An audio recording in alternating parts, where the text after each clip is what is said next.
오늘 함께 보실 말씀은 로마서 12장 2절입니다. 말씀은 로마서 12장 2절입니다.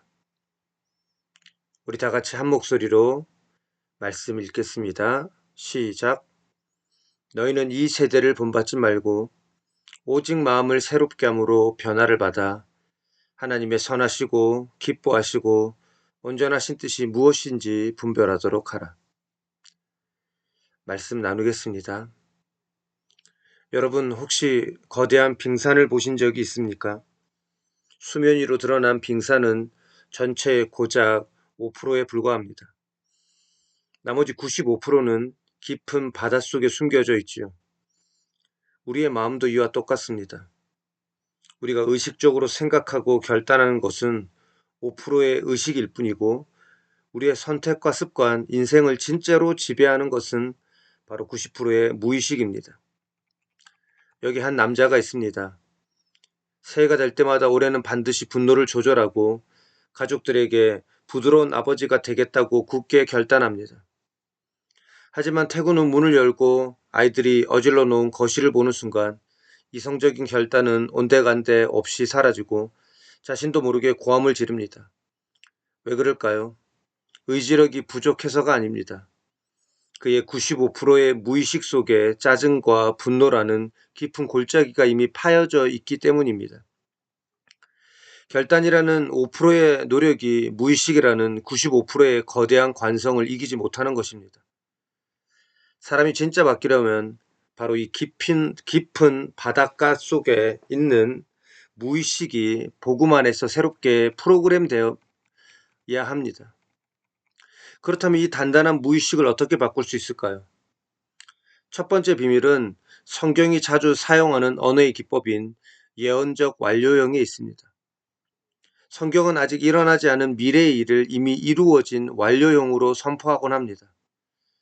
하나님께서 자식이 하나도 없던 아브라함을 향해 너는 많은 민족의 아버지가 될 것이다가 아니라 내가 너를 많은 민족의 아버지로 세웠다라고 선포하신 것처럼 말입니다. 우리의 무의식은 시제를 구별하지 못합니다. 나는 앞으로 잘 될 거야 라고 말하면 무의식은 영원한 미래의 일로 밀어버리지만 예수 안에서 나는 이미 치유되었다. 나는 이미 승리했다라고 완료형으로 선포할 때 무의식은 그것을 현재의 실제 상황으로 받아들이고 몸과 마음을 움직이기 시작합니다.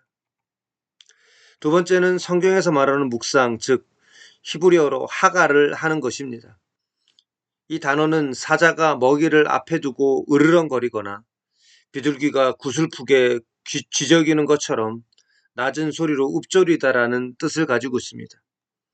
그냥 눈으로 책을 읽듯 성경을 보는 것은 5%의 의식에만 머뭅니다. 그러나 하나님의 말씀을 입술로 조용히 읊조리고 소리내어 반복하며 내 귀에 들려줄 때 그 말씀의 진동이 이성의 벽을 뚫고 95%의 무의식 속으로 흘러 들어갑니다.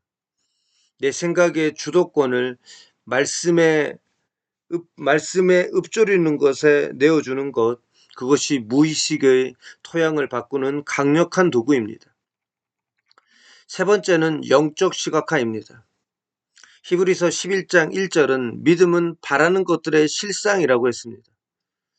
눈을 감고 하나님의 말씀이 내 삶에 이루어진 모습을 마음의 스크린에 생생하게 그려보는 것입니다. 불안과 공포가 엄습할 때 주님이 피 묻은 손으로 나를 안아주시는 모습을 시각하십시오.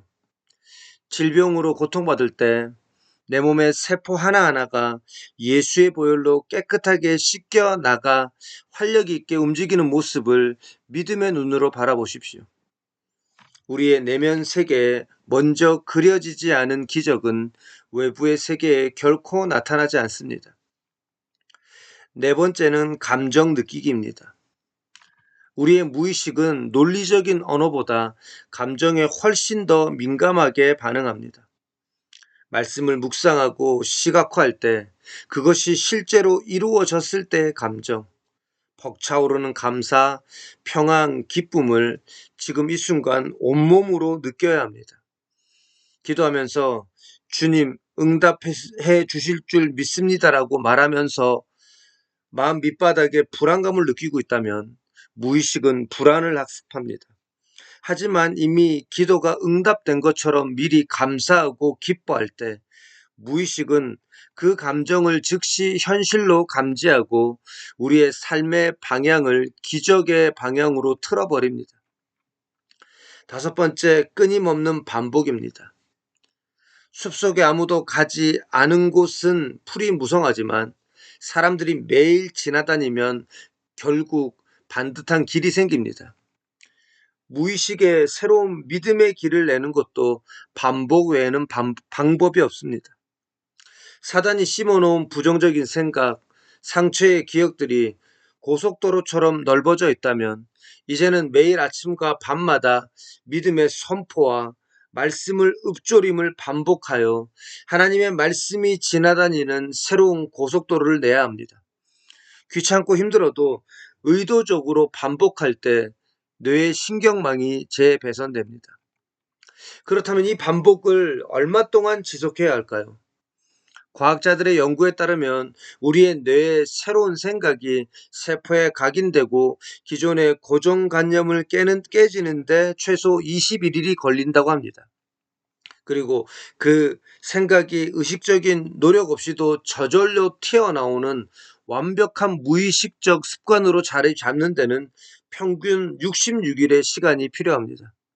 여러분, 딱 2달만 결단해 보십시오. 2달 동안 매일 말씀을 하가 읊조리고 예언적 완료용으로 선포하며 기쁨의 감정을 반복해 보십시오. 66일이 지나면 여러분이 노력을 쥐어짜지 않아도 무의식이 여러분을 거룩한 승리의 삶으로 이끌어 갈 것입니다. 실제 미국에서 평생을 알코올 중독자로 살며 가정을 파탄냈던 한 집사님의 이야기입니다. 아무리 결단하고 고치려 해도 술병만 보면 무의식적으로 손이 가는 분이었습니다. 어느 날 목사님의 권유로 이 법칙을 깨닫고 그는 매일 아침 눈을 뜨자마자 술을 끄는 자신의 미래의 모습을 시각화하며 선포하기 시작했습니다. 나는 예수 그리스도 안에서 완전히 자유케 되었다. 내 몸은 거룩한 성전이며 나는 이미 치유되었다.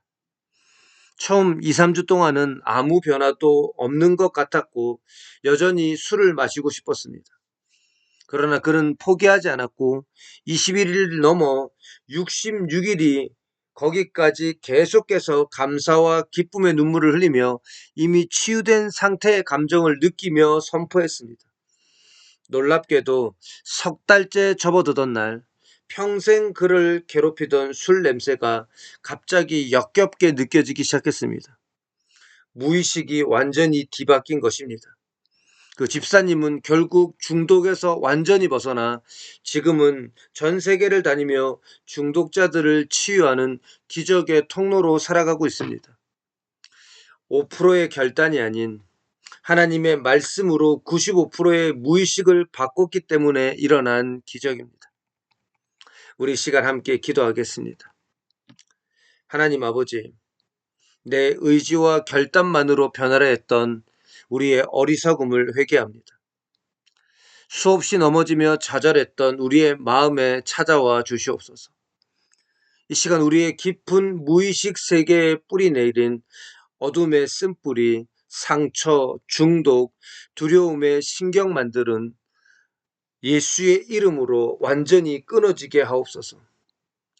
매일 하나님의 말씀을 읊조리며 이미 이룬 승리를 선포하고 하늘의 평안을 누림으로 우리의 속사람이 통째로 변화되는 기적을 보게 하여 주시옵소서. 우리를 새롭게 하실 예수 그리스도의 이름으로 기도드립니다. 아멘.